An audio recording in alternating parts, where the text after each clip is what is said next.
Every Christian's three-step journey toward God begins with purgation, which is a topic we talked about in the last video. And you can watch that video with this link that's up here, I never remember which, but there's a link on the screen. Purgation is about removing what stands in the way of our growth into God. What happens after we've gone through purgation, done the spiritual house cleaning, and taken out the trash? The house is swept out, tidied up, and the sun shines in, but that bright light might expose the flawed structure of the house. Like driving in the car toward the sunset, all the spots on the windshield become obvious. Even so, we want the light, the sun, the wisdom, the grace. Can we tolerate it? Can we tolerate illumination? And what comes after the light of God has shone into us for a prolonged period of time? Let's find out.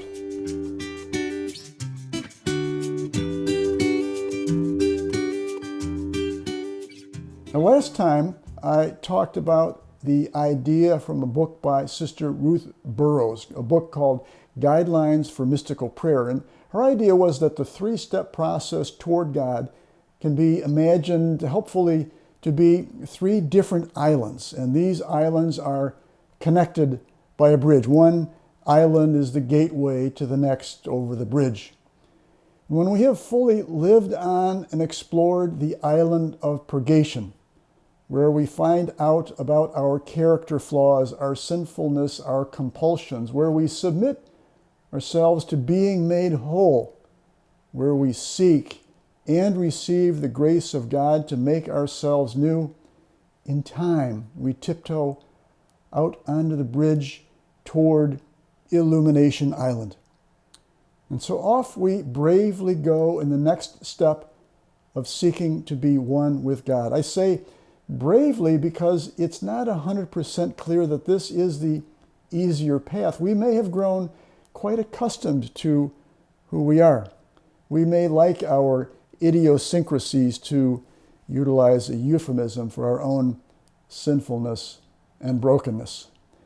Maybe we pray, "Don't make me change, Lord. I don't know if I have the energy to be different from what I am."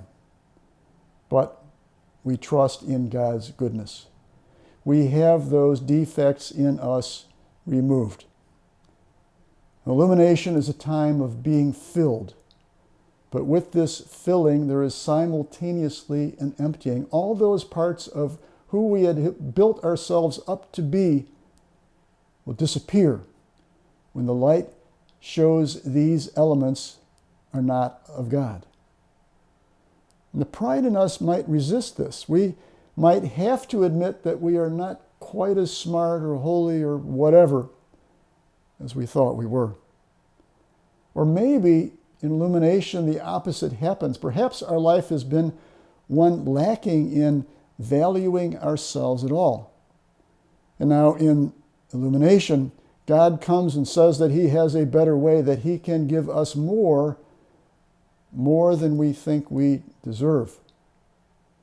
Frankly, our confidence in God might be shaken, like the sometimes fruitless task of always affirming a child who does not love himself.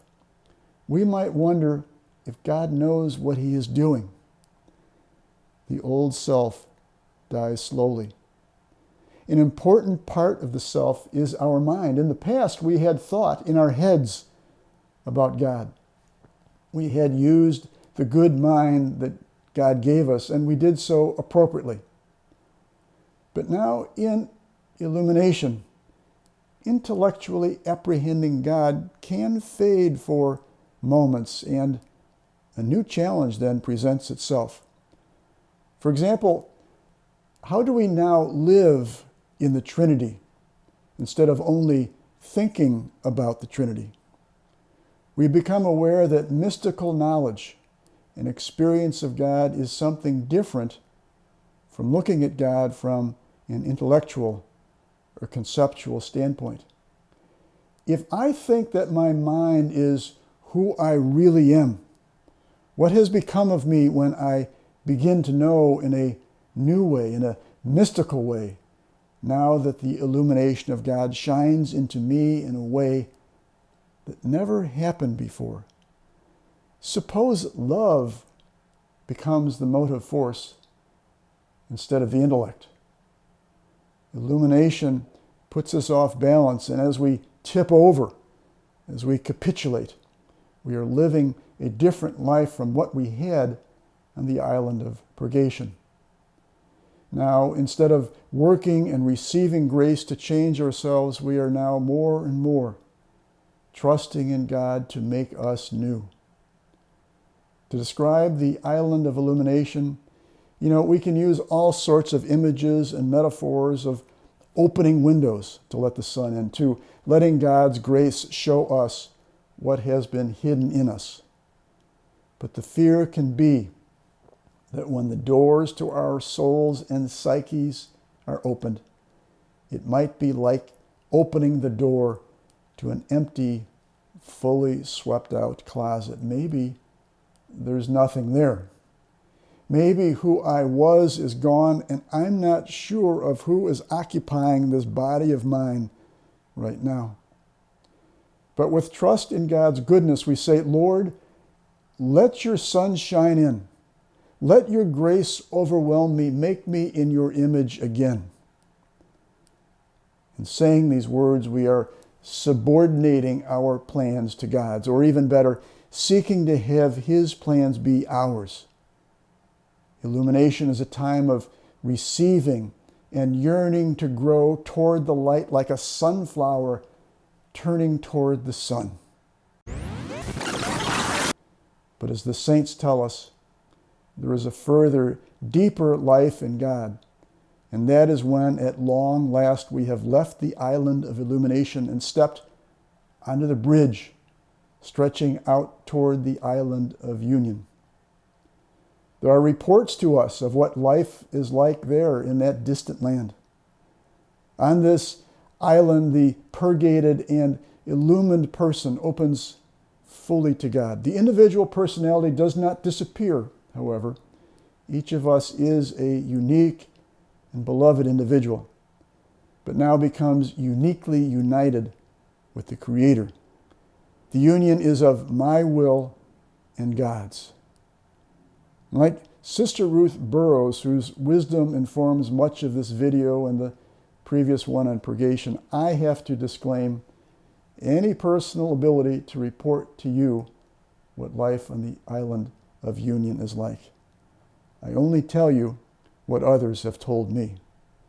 And here, let me offer two metaphors. One is from the 16th century Spanish mystic, St. John of the Cross, and the other metaphor for union with God is contemporary. Now first, John's image.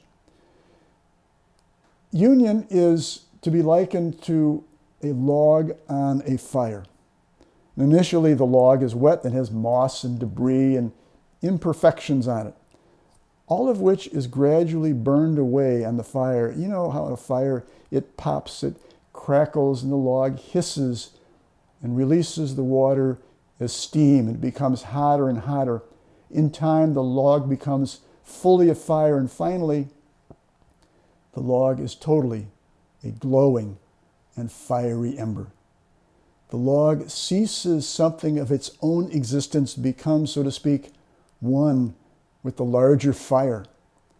This is like our time of union with God. We join into being with Him. Now, the other image for the island of union involves a bit of elementary science. You need a sheet of paper, a magnet, and some iron filings. Iron filings, it's shavings of iron. They're kind of dusty. So you sprinkle some of the iron filings on the top of the sheet of paper, and you put the magnet under the paper, and then you watch the iron filings arrange themselves into the pattern of a magnetic field. The magnet rearranges the iron filings. So too on the island of union, what we seek, our iron filings become rearranged into aligning with what God, our divine magnet, wants. In the island of union, we live out the words from Mass that echo the words of the Roman centurion. Lord, I am not worthy that you should enter under my roof, but only say the word, and my soul will be healed. Only say the word, Lord. Take me to yourself. I finally trust in you. Now there's an important caveat. The purpose of moving from island to island is not a personal journey of self-discovery, is not even a journey to find God, only so that we might have transcendent, enriching experiences. Rather, the goal of the Christian life, mysticism, and union with God included, is to be more like Christ.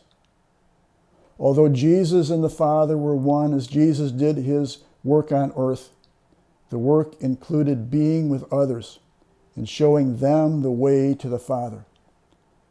So too is it to be for us, always.